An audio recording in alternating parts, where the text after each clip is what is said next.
I didn't think that we handled that clock very well. It wasn't handled poorly, but it could be handled better, and that starts with me. I was as much responsible for that as anybody, and we'll come up with a plan for that and get that corrected. But I certainly, I'm sure the majority of the OSU people watching on TV would have preferred not to punt. And if we would have handled it better, including myself, we could have not punted. Maybe, just depends. And the 40-second clock, the way they operate it now, is different. Somebody was talking about a chart for that. There's a guideline. Is that out there already on the new rules? Oh yeah, it's out there, and we have that chart. But it's not as cut. It's hard. I'm trying to figure out how to say it. It's not as exact as it used to be. It's not as exact as it's a big word for me, but it's not as exact as it used to be. It used to be really exact, but the way it happens now, it's not. But we could have handled it better, in my opinion. Did you think about taking a safety? That's one of the things we thought about, one of the 650 things that got suggested within 40 seconds. But that's one of them. How frustrated is Pettigrew right now? Missing 3 games, senior season. How tough it is for him right now? Very difficult. Brandon is very competitive and likes to play football, and has worked very hard to get a degree in economics, which he'll get later on this fall. But the other thing he likes to do is play football, and so he's lost one of those, and he's having a hard time right now. So, he's still listed as day-to-day. We're not sure when we're going to get him back. We'd certainly like to get him back as soon as possible, but he's also a young man that we have to take into consideration that he may potentially play for a long time. And with that happening, will you tell her that I'm at a media conference, please? Hi, meeting. Go ahead. It's Kristen. It's my wife. Just say, Kristen, he's in a media conference.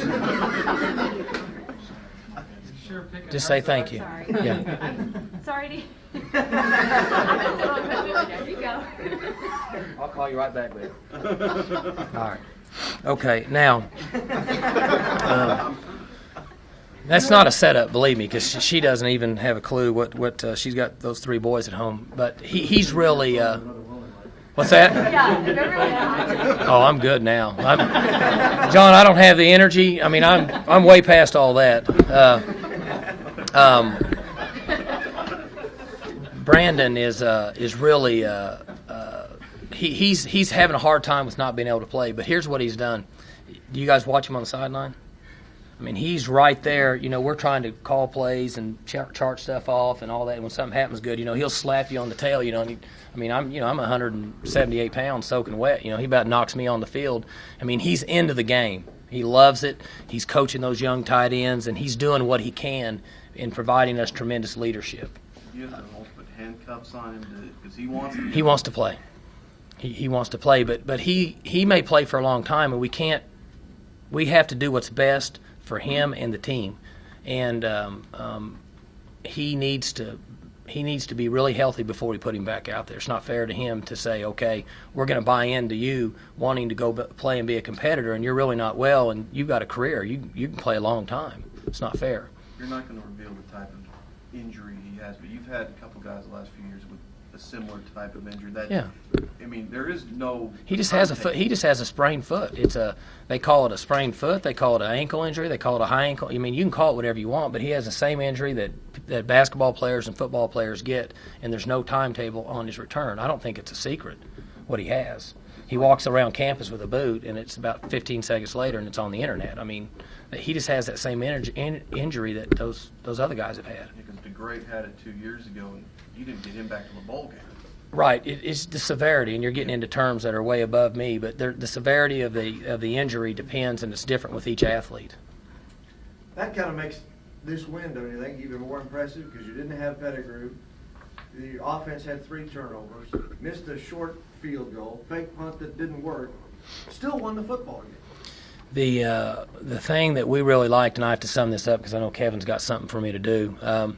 But what I was really impressed with our team, and I don't mind saying this publicly, is they never really batted an eye. We had the issue with a missed field goal that was, I mean, he should have made it, and he knows that. Dan knows that. We had the sack at the end of the half, which was probably a field goal if we don't turn the ball over. We defended the pass, and then they missed the field goal at the end of the half. We had the fake punt, and then you had turnovers throughout the game on both sides of the ball. And what I'm getting at is when you play on the road in an environment like that, at times guys can get real big-eyed and look the other direction. And I was proud of our team and the staff for just staying the course and just keep playing one play at a time and just keep playing and believe in themselves that you deserve to be here. Just go play your game. And so from that standpoint, I was as proud of that as I was anything that took place Saturday night. Coach, you're now bowl eligible, but yet no one's really talking about that at all. Is that kind of a sign of how expectations have changed? That question came across this morning on the teleconference, and I hope so. It's nice to be bowl eligible, but our players are very excited about where they're at, and I've mentioned this before the season, and I felt like we have a really good team chemistry. The players care about each other. I don't think we have any individuals on this team. I think it's very important. They have a good attitude. And we have young guys that are playing better than they should because the team is picking them up and they believe in themselves and they have a good attitude. So because of that, I think that they want to just stay the course and continue on and just get ready to play, starting with Saturday.